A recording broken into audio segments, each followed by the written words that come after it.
వ్యవస్థాపక అధ్యక్షులు, తెలంగాణ వ్యవస్థాపకులు, అట్లాగే తెలంగాణ తొలి ముఖ్యమంత్రి కేసీఆర్ గారి నాయకత్వంలో పార్టీ యొక్క రజతోత్సవ సంవత్సర ముగింపు సందర్భంగా ఒక స్టేట్ ఎగ్జిక్యూటివ్ ప్లస్ గౌరవ మా పార్లమెంటరీ అదేవిధంగా శాసనసభ పక్ష సహచరుల సమావేశం జరిగిన విషయం మీ అందరికీ కూడా తెలిసిందే. ముందుగా ఈ సమావేశంలో తెలంగాణ కోసం అసువులు బాసిన అమరులను స్మరించుకుంటూ వారి త్యాగాలను గుర్తు చేసుకుంటూ మరి పెద్దలు కేసీఆర్ గారు మా అందరి చేత కూడా నివాళి అర్పింపజేసి, అట్లాగే తెలంగాణ ఉద్యమంలో మొదటి నుంచి మాతో కలిసి నడిచిన మిత్రులు, వారు జర్నలిస్టులు అయితేనేమి, లాయర్లు అయితేనేమి, విద్యార్థులైతేనేమి, ఉద్యోగులైతేనేమి, తెలంగాణలోని సబ్బండ వర్గాలు, సకల జనులు అందరికీ కూడా ఈ సమావేశం ద్వారా ధన్యవాదాలు కూడా మేము తెలిపాము. మాకు ఆనాడు ఉద్యమంలో సహకరించిన వారు, తర్వాత రాష్ట్ర ఏర్పాటు జరిగిన తర్వాత కూడా రాష్ట్రం దేదీప్యంగా ముందుకు పోవాలని చెప్పి మాతో కలిసి నడిచిన వారు, మాకు సహకరించిన వారు అందరికీ కూడా ఈ సమావేశం మరి ధన్యవాదాలు చెప్తూ తీర్మానం చేసింది. అట్లాగే ఈ సమావేశంలో కొన్ని కీలకమైన నిర్ణయాలు కూడా తీసుకోవడం జరిగింది. ముఖ్యంగా ప్రస్తుతం అరాచక కాంగ్రెస్ పరిపాలన ఏదైతే జరుగుతూ ఉన్నదో మరి దానికి సంబంధించి కొన్ని నిర్ణయాలు కూడా తీసుకోవడం జరిగింది.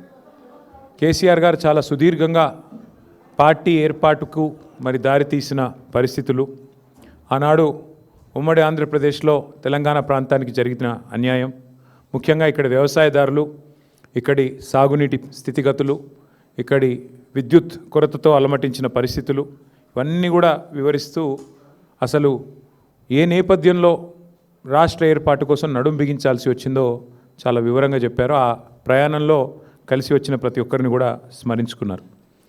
ఎంతో ధైర్యంతో చివరికి చావు నోట్లో తలబెట్టి మరి ఢిల్లీ మెడలు వంచి ఏ రకంగా తెలంగాణ సాధించామో కూడా వివరంగా మరి ఆ పరిణామ క్రమాన్ని కూడా చెప్పారు. ఏ రకంగా పదవులను ఎప్పటికప్పుడు త్యాగం చేస్తూ రాజకీయాల్లో జనరల్గా పదవులు పట్టుకొని మరి ఆ కింద మీద అయిపోతూ ఉంటారు. కానీ అట్లా కాకుండా పదవులను తృణప్రాయంగా త్యజిస్తూ ఎప్పటికప్పుడు అవసరమైతే రాజీనామాలు చేసి ఎన్నికలు ఆహ్వానిస్తూ ఏ రకంగా ముందుకు పోయామో కూడా చాలా వివరంగా మరి ఉద్యమంలో ఒక్కొక్క మెట్టు ఎక్కించడానికి, తెలంగాణ సాధించడానికి ఎట్లా ఒక్కొక్క ఉప ఎన్నికను వినియోగించుకున్నామో కూడా వివరంగా చెప్పారు.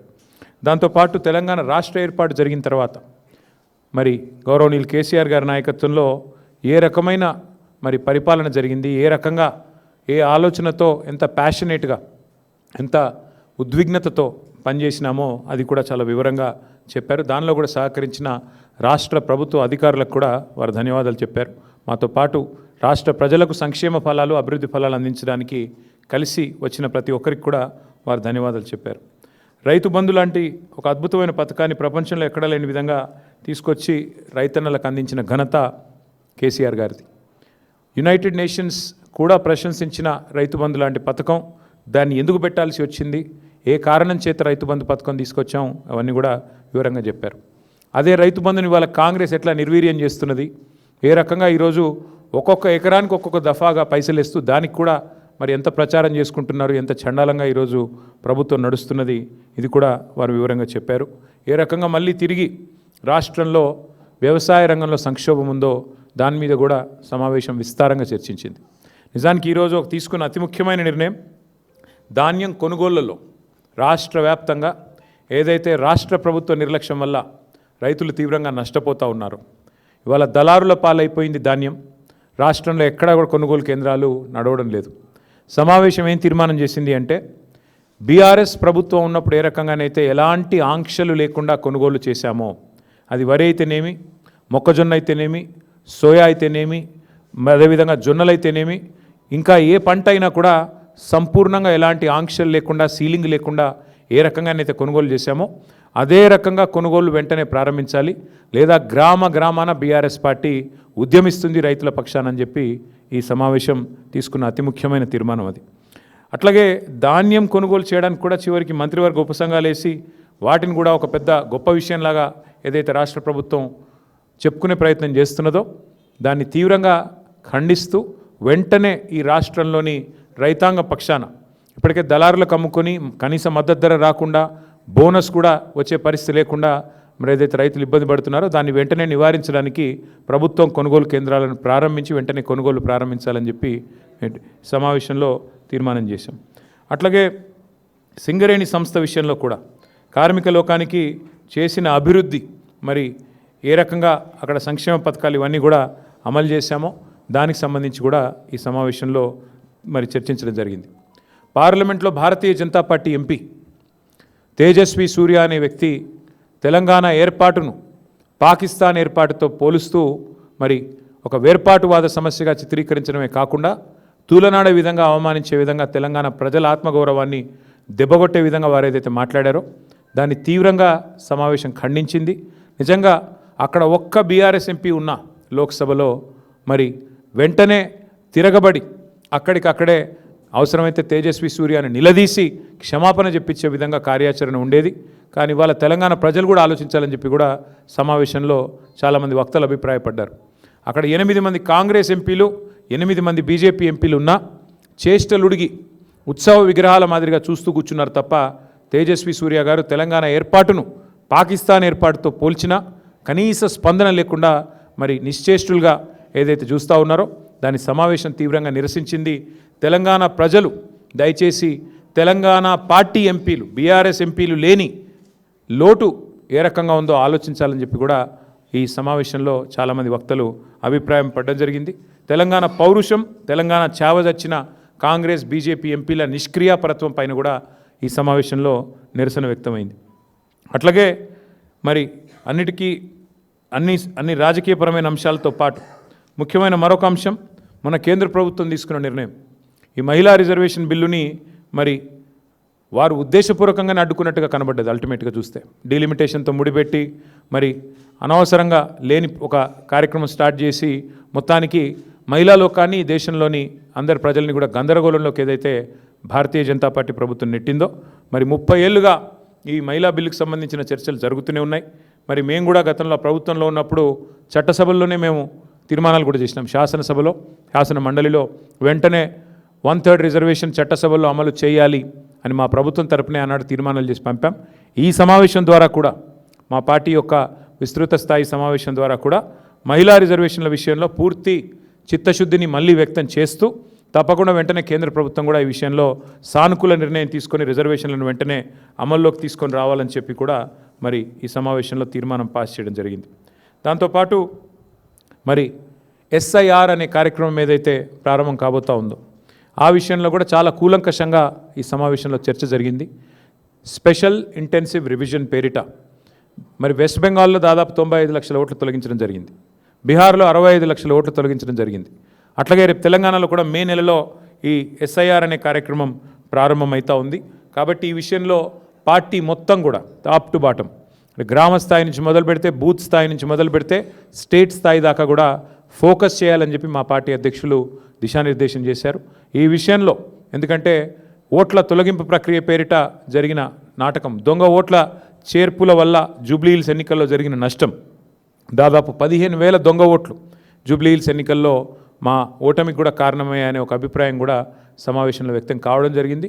దానిపైన పార్టీ అధ్యక్షులు కూడా స్పందిస్తూ SIR జరిగే క్రమంలో స్పెషల్ ఇంటెన్సివ్ రివిజన్ జరిగే క్రమంలో పార్టీ శ్రేణులు క్రియాశీలంగా ఉండాలి, యాక్టివ్గా ఉండాలి, తప్పకుండా మరి వెంటనే ఎప్పటికప్పుడు స్పందించాలి, ఎక్కడికక్కడ మరి అధికార పార్టీ చేసే ఆగడాలకు అడ్డుకట్ట వేయాలని చెప్పి కూడా తీర్మానించడం జరిగింది. ఎక్కడికక్కడ పార్టీ క్రియాశీలంగా top to bottom booth level to state level పనిచేయాలని చెప్పి కూడా సీరియస్గా ఆదేశించడం జరిగింది.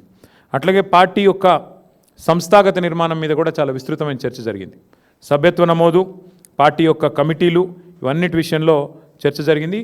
పార్టీ కమిటీలో ఇవాళ పార్టీ మీటింగ్లో ఈరోజు ఒక నిర్ణయం కూడా తీసుకోవడం జరిగింది. రాష్ట్ర వ్యాప్తంగా ఉన్న అన్ని కమిటీలు ఎక్సెప్ట్ స్టేట్ కమిటీ మినహా అన్ని కమిటీలను కూడా ఈరోజుతో రద్దు చేయడం జరిగింది. ఎందుకు అంటే కొత్త కమిటీలు వేసుకోవాలి, మెంబర్షిప్ వేయాలి, కాబట్టి దానికి మార్గం సుగమం చేయడానికి అన్ని కమిటీలను కూడా రద్దు చేస్తూ నిర్ణయం తీసుకోవడం జరిగింది. అంటే గ్రామ కమిటీ నుంచి మొదలు పెడితే అన్ని కమిటీలు జిల్లా కమిటీ దాకా అన్ని కమిటీలను కూడా రద్దు చేయడం జరిగింది. కేవలం ఒక స్టేట్ కమిటీ మాత్రమే ఫంక్షనల్గా ఉంటుంది. ఆ స్టేట్ కమిటీ ఆధ్వర్యంలో మెంబర్షిప్ కార్యక్రమానికి పోతాం. రాష్ట్ర వ్యాప్తంగా మరి ఈ మెంబర్షిప్ కార్యక్రమాన్ని కూడా రెండు మార్గాల్లో చేస్తాం. ఆన్లైన్ మరియు ఆఫ్లైన్. అంటే ఆన్లైన్ అంటే డిజిటల్ మోడ్లో, ఆఫ్లైన్ అంటే మరి పుస్తకాల ద్వారా, మెంబర్షిప్ పుస్తకాల ద్వారా 2 మార్గాలుగా తప్పకుండా చేస్తాము. మా ఆలోచనల్లో ఒకటే, రాశి కంటే వాసి ముఖ్యం. అందుకే ఎంత సభ్యత్వము, ఎన్ని లక్షలు అన్న దానికంటే కూడా మరి ఎంత క్వాలిటేటివ్గా మనం మెంబర్షిప్ చేయాలి, తెలంగాణకి ఒక రక్షణ కవచంలాగా ఎట్లా మన కార్యకర్తలు, మన నాయకత్వం నిలబడాలి అనే ఆలోచనతో మరి వారిని కేవలం మెంబర్షిప్ చేయడమే కాకుండా, మెంబర్షిప్ జరిగిన అనంతరం కమిటీల నిర్మాణం మాత్రమే కాకుండా ఆయా కమిటీలకు మరి మొత్తం ప్రతి నియోజకవర్గంలోని మరి ముఖ్యమైన కార్యకర్తలందరికీ కూడా శిక్షణా తరగతులు కూడా, నాయకత్వానికి అట్లాగే మరి కార్యకర్తలకు కూడా శిక్షణా తరగతులు పెట్టాలనే నిర్ణయం కూడా తీసుకోవడం జరిగింది. షెడ్యూల్ మొత్తం కూడా మీకు తొందరలోనే వెల్లడిస్తాము. ఎందుకంటే ముందుగాల కొంత దానికి ప్రిపరేటరీ వర్క్ ఉంది. ఆ ప్రిపరేటరీ వర్క్ అయిన వెంటనే, ఎందుకంటే ఆల్రెడీ ఉన్న కమిటీలు రద్దయ్యాయి కాబట్టి వెంటనే మెంబర్షిప్ స్టార్ట్ చేయాల్సి ఉంటుంది. కానీ దానిలో కూడా ప్రాసెస్ ఉంటుంది. మీకు తెలుసు, ప్రజాస్వామికంగా ఎన్నికలు చేయాలి, దానికి ప్రిసైడింగ్ ఆఫీసర్ల నియామకం జరగాలి, పరిశీలకుల నియామకం జరగాలి. ఇవన్నిటి మీద కొంత ప్రిపరేటరీ వర్క్ ఉంది. కాబట్టి తొందరలోనే ఆ షెడ్యూల్ కూడా ప్రకటించి ఎప్పటి నుంచి మెంబర్షిప్ స్టార్ట్ అవుతుంది, ఎప్పటి నుంచి మరి కమిటీల నిర్మాణం ఉంటుంది, ఇవన్నీ కూడా మళ్ళీ కేసీఆర్ గారి ఆధ్వర్యంలో ఒక సమావేశం బహుశా తొందరలోనే జరుగుతుంది. ఆ సమావేశంలో ఆ పుస్తకాలు ఇవ్వడం, మెంబర్షిప్ పుస్తకాలు, ఇంకా మిగతా కార్యక్రమాలు, మిగతా సంస్థాగత నిర్మాణం, శిక్షణా తరగతుల డేట్లు ఇవన్నీ కూడా అనౌన్స్ చేయడం జరుగుతుంది. అది కూడా తొందరలోనే చేయబోతూ ఉన్నాం. ఇక ముఖ్యమైన విషయం ఇంకొకటి కూడా, ఈ రాష్ట్ర ప్రభుత్వం చేస్తున్న అరాచకాలు, ముఖ్యంగా భూదోపిడీ కానీ, ఈ రాష్ట్ర ప్రభుత్వం చేస్తున్న కుంభకోణాలు కానీ, అట్లాగే 13 డిక్లరేషన్లు, 420 హామీలు, అభయహస్తం మేనిఫెస్టో పేరిట ఏదైతే ఇచ్చారో ప్రతి ప్రజా సమస్యని కూడా ఐడెంటిఫై చేసి, ప్రజలకిచ్చిన ప్రతి వాగ్దానాన్ని కూడా ఐడెంటిఫై చేసి, జిల్లాల వారీగా ఎక్కడికక్కడ మరి సమాయత్తమయ్యి ఎక్కడికక్కడ పోరాటాలకు నడుం బిగించాలని చెప్పి కూడా ఈ సమావేశంలో తీర్మానం చేయడం జరిగింది. ప్రజా సమస్యల మీద ఇక నుంచి ఉధృతంగా ముందుకు పోవాలని, ఇక నుంచే మరి బ్రహ్మాండంగా ప్రజా సమస్యలను ఐడెంటిఫై చేయడమే కాకుండా, ముఖ్యంగా ఇప్పుడు ఉదాహరణకు నేను చెప్పేది, హైదరాబాద్ మహానగరంలో ఎండాకాలంలో కరెంటు సమస్య ఒకవైపు వేధిస్తూ ఉంది, దోమల సమస్య ఇంకోవైపు వేధిస్తూ ఉంది. అట్లాగే మంచినీళ్ళు, ఇవాళ ఎక్కడో కాదు, కేసీఆర్ గారి ఇంట్లోనే మంచినీళ్ళ ట్యాంకర్ పెట్టుకుని నీళ్ళు తెచ్చుకునే పరిస్థితి వచ్చింది. అంటే ఈ రకమైన వ్యవహారం ఈరోజు రాష్ట్ర వ్యాప్తంగా ప్రతి ఇంట్లో ఉంది, ప్రతి సామాన్యుడికి కూడా ఇదే కష్టం ఉంది. కాబట్టి ఈ ప్రభుత్వం వచ్చినాక కుప్పకూలిపోయిన వ్యవస్థలు, మరి ప్రజలకు ఉన్న అవస్థలు, ఇవన్నిటిని దృష్టిలో పెట్టుకొని జిల్లాల వారీగా ఎక్కడికక్కడ మరి మా నాయకత్వం సమావేశం అవుతుంది. జిల్లాల వారీగా మా నాయకులందరూ కూడా సమన్వయం చేసుకొని, ఇష్యూస్ ఐడెంటిఫై చేసుకొని ముందుకు పోవాలని చెప్పి పెద్దలు కేసీఆర్ గారు మాకు సూచించడం జరిగింది. సో బ్రాడ్గా ఈ సమావేశంలో తీసుకున్న నిర్ణయాలు నేను మీకు వివరించే ప్రయత్నం చేశాను. వాటి విషయంలో ఏమన్నా మీకు అనుమానాలు కానీ ఇంకేమన్నా ప్రశ్నలు కానీ ఉన్నట్టయితే, ఇక ఉన్నవాళ్ళు పోతే కొత్త వాళ్ళు రావాలి కదా బ్రదర్.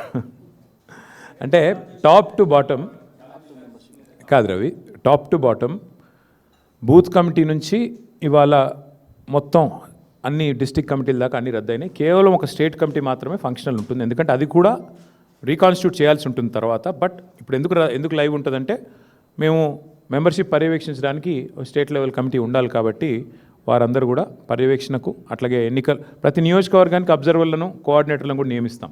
ఏది మెంబర్షిప్కి, కమిటీలకి. ప్రతి కాన్స్టిట్యున్సీకి కూడా మరి స్పెషల్గా స్టేట్ పార్టీ నుంచే కోఆర్డినేటర్లను పంపిస్తాం. కాబట్టి దానికోసం స్టేట్ కమిటీ ఒకటి లైవ్ ఉంటుంది. మిగతా అన్నీ కూడా రద్దయినాయి. ఆ తర్వాత ఇప్పుడు కొత్తగా ఏర్పాటు చేసుకునే మెంబర్షిప్ కార్యక్రమం, ఆ తర్వాత మళ్ళీ మనకి కమిటీలు, ఆ కమిటీల తర్వాత కొత్త జిల్లా పార్టీ అధ్యక్షులు, దానికి ఒక ఫార్మాట్ ఉంది. ప్రిసైడింగ్ ఆఫీసర్ నియామకం చేయాలి, ఎవరైనా పోటీ పడదలుచుకుంటే పోటీ పడవచ్చు, ఆ రకంగా ముందుకు పోవాలి. కాబట్టి ఆ ప్రక్రియ మొత్తం సాఫీగా కొనసాగడానికి స్టేట్ పార్టీ ఆధ్వర్యంలో ఇక్కడ పెద్దలు రావుల చంద్రశేఖర్ రెడ్డి గారు ఉన్నారు, పర్యాద కృష్ణమూర్తి గారు, ఎల్రమణ గారు, ఇంకా చాలామంది పెద్దలు ఉన్నారు. వారందరూ కూడా కూర్చొని కొంత వర్క్ చేసి దీన్ని ముందుకు తీసుకుపోవాలని చెప్పి పార్టీ అధ్యక్షులు ఆదేశించడం జరిగింది. ఎస్ఐఆర్ల విషయంలో మేము ఇప్పటికే అప్రమత్తం అయ్యాము. ఎందుకంటే బీహార్ ఎన్నికల సందర్భంగానే మా టీము, నా ఆధ్వర్యంలో మా గౌరవ పార్లమెంట్ సభ్యులందరం కలిసి మరి చీఫ్ ఎలక్షన్ కమిషనర్ని, 2 ఎలక్షన్ కమిషనర్లను కూడా మేము కలవడం జరిగింది. మా విజ్ఞప్తి మేరకే ఎస్ఐఆర్లో కొన్ని మార్పులు చేర్పులు కూడా వారు చేశారు. బూత్ లెవెల్ ఏజెంట్స్ అపాయింట్మెంట్ కూడా నిజంగా చెప్పాలంటే ఇది బీఆర్ఎస్ ఆ రోజు ప్రతిపాదించిందే. ఇక్కడ ప్రతి గ్రామంలో ప్రతి పార్టీకి నాయకత్వం ఉంటుంది, బూత్ లెవెల్లో కూడా ఉంటుంది.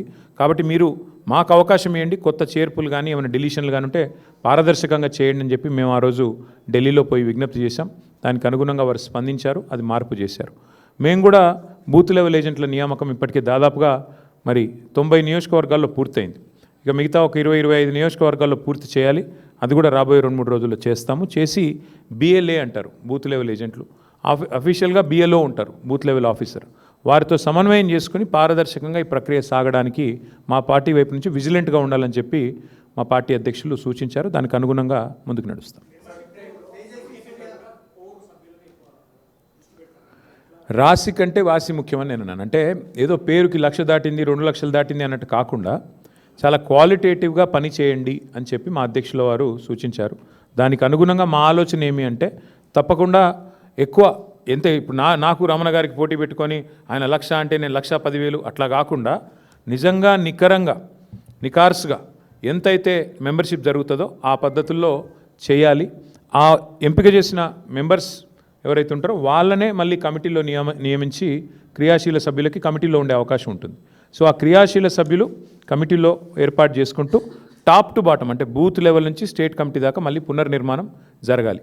ఆ డేట్స్ ఏంటి అనేది నేను మీకు తొందరలోనే చెప్తాను. ఎందుకంటే మళ్ళీ కేసీఆర్ గారు ఈ ప్రిపరేటరీ వర్క్ అంతా మేము చేయాలి, పేపర్ వర్క్, దానికి సంబంధించిన ప్రిసైడింగ్ ఆఫీసర్ల నియామకము, ఎన్నికల ప్రక్రియ, ఏ విండో ఉండాలి, బుక్స్ ప్రింటింగ్, ఇవన్నీ ఉంటాయి. కాబట్టి దానికి కొంత సమయం కావాలి మాకు. అది అయిపోగానే వెంటనే కేసీఆర్ గారి ఆధ్వర్యంలో మరో సమావేశం జరుగుతుంది. బట్ ముఖ్యమైన నిర్ణయం ఈరోజు కమిటీలన్నీ రద్దయినాయి. కాబట్టి కొత్త కమిటీల ఏర్పాటుకు ఇది మొదటి అడుగు ముందు పడ్డట్టే లెక్క.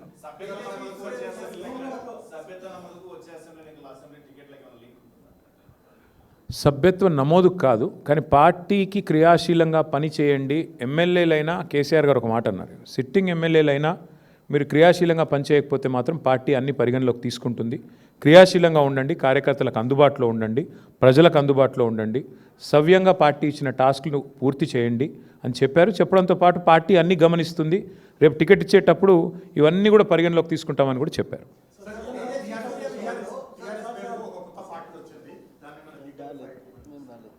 ఎక్కడ నాకు తెలిసి మాకు ఇప్పటి వరకు నాకున్న ఇన్ఫర్మేషన్ మేరకైతే నాకు తెలిసి పెద్ద ఇష్యూ ఏమీ లేదు. పార్టీలు వస్తుంటాయి పోతుంటాయి, అది పెద్ద ఇష్యూ కాదు. చాలా పార్టీలు వచ్చినాయి, చాలా పార్టీలు పోయినాయి. 25 ఏళ్ళు పూర్తి చేసుకున్న పార్టీ మేము. కాబట్టి మేము ఫోకస్ చేసేది దేశంలో 25 ఏళ్ళు పూర్తి చేసుకున్న పార్టీలు వేళ్ల మీద లెక్క దగ్గబెట్టే సంఖ్యలో ఉంటాయి. నాకు తెలిసి మన రాష్ట్రంలో అయితే ఒక టీడీపీ, తర్వాత టీఆర్ఎస్ఏ, ఇంకే వేరే పార్టీలు ఏం లేవు. ఇప్పుడున్న బీఆర్ఎస్, అప్పుడు టీఆర్ఎస్గా పుట్టింది, ఇప్పుడు బీఆర్ఎస్. కాబట్టి పెద్ద పట్టించుకోదగ్గ విషయం ఏం కాదు. తేజస్వి సూర్య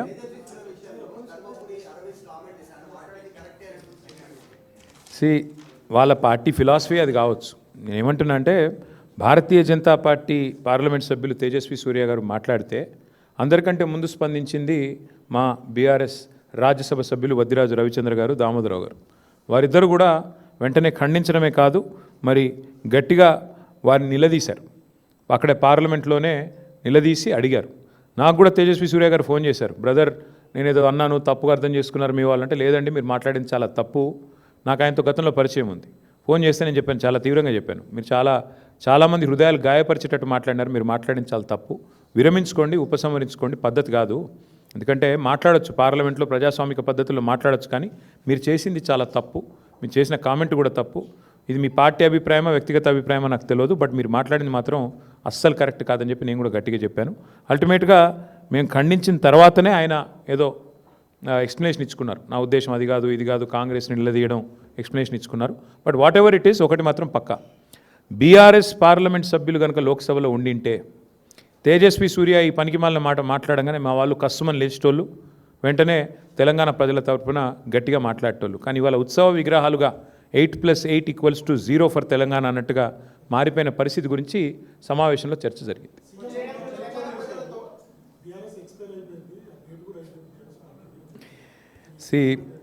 చీఫ్ మినిస్టర్ గారికి నా రిక్వెస్టు, మీరు చీఫ్ మినిస్టర్, చీప్ మాటలు మాట్లాడటం బాగుండదు. ఎందుకంటే మీరు ఒక చీఫ్ మినిస్టర్గా మాట్లాడితే, ఏదైనా విధానపరమైన విషయం మీద మాట్లాడితే ప్రధాన ప్రతిపక్షంగా మేము స్పందిస్తాం, మాట్లాడతాం, మీకు జవాబిస్తాం. మీకు విషయం మాట్లాడే తెలివి లేదు. ఎంతసేపు విషయం జిమ్మడం, పర్సనల్గా దూషణలు, పర్సనల్గా గలీజ్ మాటలు తప్ప రేవంత్ రెడ్డి గారికి ఇంకోటి రాదు. వారిని నేను అడిగేది ఏమంటే ఒకటి ఇవాళ వాస్తవం ఏమంటే ఎక్స్పైరీ అయిపోయిందని మాట్లాడుతున్నాడు ఆయన. కాంగ్రెస్ పార్టీ చెతికిలబడి ఇప్పటికీ ఎన్నేళ్ళు అయిందండి? 12 ఏళ్ళ 13 ఏళ్ళ అప్పటి నుంచి ఇప్పటివరకు లేవలేకపోతున్నది. ముందు వాళ్ళ స్థాయి వాళ్ళ పరిస్థితి చూసుకోమనండి. వాళ్ళ జాతీయ పార్టీ అని చెప్పుకుంటారు, ఒక ప్రాంతీయ పార్టీ స్థాయికి పడిపోయింది. వాళ్ళ సంగతి చూసుకోమని రాదు. మా గురించి ఆయనకెందుకు? మా పార్టీ ఏందో, మా పార్టీ ప్రస్థానం ఏందో, మా పార్టీ ఏం చేసిందో, మా పార్టీ ఎట్లా ప్రజా పోరాటాలు చేసి ఓ రాష్ట్రాన్ని ఢిల్లీ మెడలు వంచి సాధించిందో, వాళ్ళ జాతీయ నాయకత్వాన్ని అడిగితే ఢిల్లీని ఎట్లా గడగడలాడించిందో వాళ్ళ జాతీయ నాయకత్వాన్ని అడిగితే వాళ్ళు చెప్తారు. ఈయనకేం తెలుసు అప్పుడు ఎక్కడున్నాడు అడిగినప్పుడు? కాబట్టి నేను అనేది ఏమంటే చీఫ్ మినిస్టర్ గారు చీప్ మాటలు మాట్లాడకపోతే మంచిది. ఇవాళ మాకు ఒక శుభదినం. మా పార్టీ 25 వసంతాలు పూర్తి చేసుకున్న సందర్భంగా నాకు ఆయన లాంటి వాళ్ళ గురించి మాట్లాడాల్సిన అవసరం కానీ అగత్యం కానీ నాకు లేదు.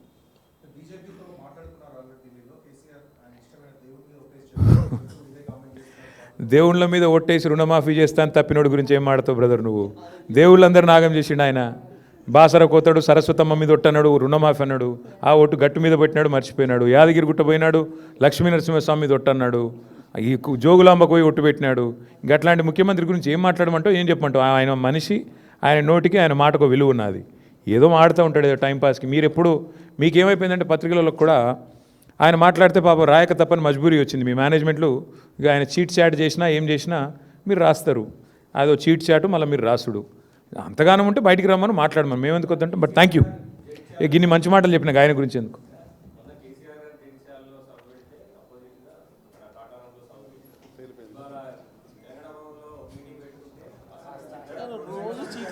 ఏం చెప్పమంటావు? ఏం లేదంటే ఆయన ఐడెంటిటీ క్రైసిస్. ఆయనను ఏమవుతుందంటే పాపం ఆయన ఎక్కడ పోయినా ఎవడు ముఖ్యమంత్రి గుర్తుపడతలేడు. ప్రాబ్లం ఏమొస్తుందంటే ఆయనకు కేసీఆర్ ఒక్కసారి ఆయన పేరు తీసుకుంటాడేమో అని దేవులాడుతుండు. కేసీఆర్ గారేమో ఆయన పేరు తీసుకోవట్లేదు. ఆయన బాధ వర్ణనాతీతంగా ఉంది. ఏం చెప్పాలి? అందుకే నేను అనేది ఏమంటే రేవంత్ రెడ్డి గారు మిమ్మల్ని యాంకర్లు గుర్తించట్లేదు, యాక్టర్లు గుర్తించట్లేదు, ప్రజలు గుర్తించట్లేదు, ప్రతిపక్ష నాయకుడు కూడా మిమ్మల్ని గుర్తించట్లేదు. అది మీ ఐడెంటిటీ క్రైసిస్కి సంబంధించిన సమస్య. మేమేం చేయగలం దానికి? మీరు కావాలంటే ముఖ్యమంత్రి పరిచయ కార్యక్రమం అని చెప్పి బ్యానర్ కట్టుకొని ఊరికి తిరగండి, మేము ఎందుకు వద్దంటాం? ఆయన ఐడెంటిటీ క్రైసిస్, మాకు పని లేదు. Thank you.